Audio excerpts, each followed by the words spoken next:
श्री शिवाय नमस्तुभ्यम दोस्तों, स्वागत है भक्ति साधना में। दोस्तों, आज का ये वीडियो बहुत ही खास होने वाला है क्योंकि पूज्य गुरुजी ने आज की कथा में बहुत ही विशेष 3 नए उपाय बताए हैं जो आपको सफ़ेद फूलों के साथ करना है। एक उपाय बताते हुए पूज्य गुरुजी ने यहाँ तक कह दिया कि अगर आप यह उपाय पूरे पितृपक्ष के दौरान किसी भी दिन कर लेते हैं तो पूरे जीवन काल में कभी भी गरीबी का सामना नहीं करना पड़ेगा। आपको धन की समस्या कभी भी नहीं होगी और सफ़ेद फूलों द्वारा बताया गया उपाय करते हैं तो आपके जीवन में चाहे कैसी भी समस्या चल रही हो, आपका बच्चा पढ़ाई लिखाई में कमज़ोर हो, सरकारी नौकरी की तैयारी कर रहा है लेकिन नौकरी नहीं लग पा रही हो, या फिर आपके बच्चे बहुत मेहनत बहुत प्रयास करते हैं उसके बावजूद उनको नौकरी नहीं मिल पा रही है, तो पूज्य गुरुजी ने कहा आपको सिर्फ एक दिन सफ़ेद फूलों वाला उपाय ज़रूर कर लेना चाहिए। और यह उपाय करने के बाद हम यकीन दिलाते हैं कि आपके बच्चों को नौकरी भी मिलेगी और आपके जीवन में सुख समृद्धि तथा वैभव की प्राप्ति भी होगी। आज की कथा में पूज्य गुरुजी ने बहुत ही विशेष बात बताई है। उन्होंने कहा है कि हमें कभी भी महादेव की परीक्षा नहीं लेनी चाहिए, उनकी प्रतीक्षा करनी चाहिए।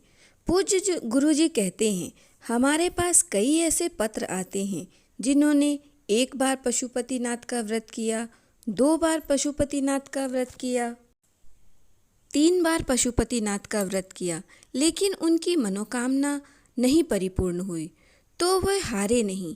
महादेव की प्रतीक्षा करने से वह हारे नहीं, तो उन्होंने 4थी बार यहाँ तक 5वीं बार भी पशुपतिनाथ का व्रत किया और महादेव ने उनकी इस प्रतीक्षा को कभी निराश नहीं होने दिया।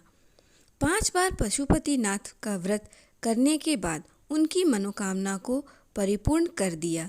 इसलिए आप लोग कुछ दिनों तक 1 लोटा जल समर्पित करने के बाद या 1 बेलपत्र समर्पित करने के बाद या 1 शमी पत्र समर्पित करने के बाद बिल्कुल भी निराश मत हुआ करिए या हारा मत करिए। महादेव से लगातार अपनी प्रार्थना करते रहिए और 1 लोटा जल समर्पित करते रहिए। चलिए आइए जानते हैं पूज्य गुरुजी द्वारा बताए गए उन्हीं खास उपायों के बारे में। दोस्तों, यह उपाय उन व्यक्तियों को करना चाहिए जिनके जीवन में किसी भी प्रकार की समस्या चल रही हो, चाहे उनके पितृ प्रसन्न ना हो, लगातार विघ्न कष्ट उनके जीवन में बने रहते हैं, कोई भी कार्य उनका सफल नहीं हो पा रहा हो, तो पूज्य गुरुजी ने कहा है कि 1 सफ़ेद फूल का यह अचूक उपाय कर लेना चाहिए।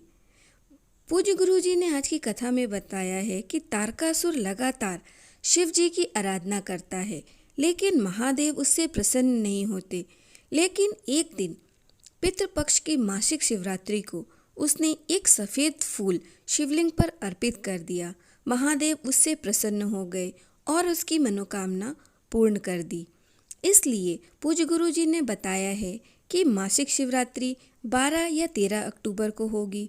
उस दिन अगर आप 1 सफ़ेद पुष्प शिवजी पर अर्पित कर देते हैं तो आपके जीवन से कोई भी कष्ट है वह सब चला जाएगा और आपको हमेशा सफलता ही प्राप्त होगी।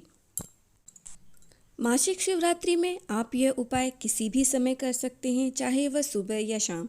आपको मात्र 1 सफ़ेद फूल ले लेना है। सफ़ेद फूल आप कोई भी ले सकते हैं, बस केतकी का ना हो, क्योंकि केतकी का फूल शिवजी को नहीं अर्पित किया जाता है। 1 सफ़ेद फूल ले लेना है और फिर आपको शिवालय चले जाना है।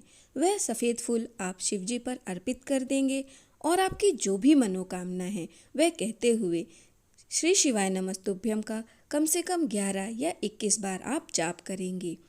3 महीने के अंदर महादेव आपकी हर मनोकामना को पूर्ण कर देंगे। दोस्तों, अब दूसरा उपाय पूज्य गुरुजी ने बताया है कि यह उपाय धन संपदा में बढ़ोतरी करता है, आपकी जो भी समस्या तकलीफ है उसे दूर करता है और सुख समृद्धि वैभव की आपको प्राप्ति करवाता है।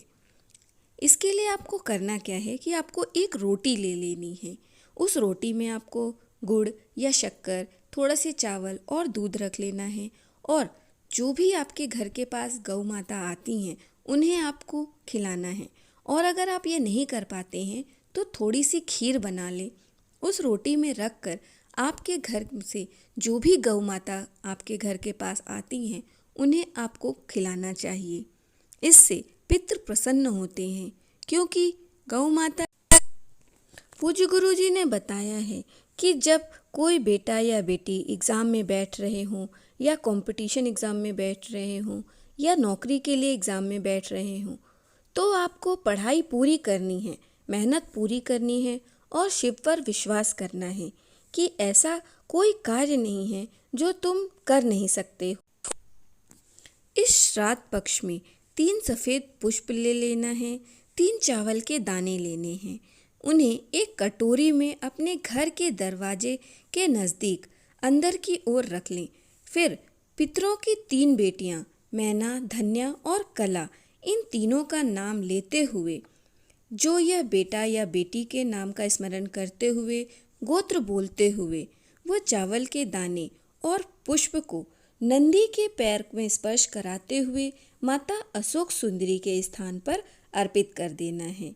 अगर यह उपाय घर की माता अपने बच्चों के लिए इस श्राद्ध पक्ष में किसी भी दिन करती है तो उनके बच्चों को सफलता अवश्य प्राप्त होती है। यह उपाय आप पितृपक्ष में किसी भी दिन कर सकते हैं। ये कुछ उपाय जो कि पूज्य गुरु जी की कथा सुनकर ही मैंने आपके साथ साझा किए हैं। आशा करती हूँ मेरे द्वारा बताई गई जानकारी आपके लिए उपयोगी हो। वीडियो को लाइक करें, चैनल को सब्सक्राइब करें, कमेंट में हर हर महादेव लिखें।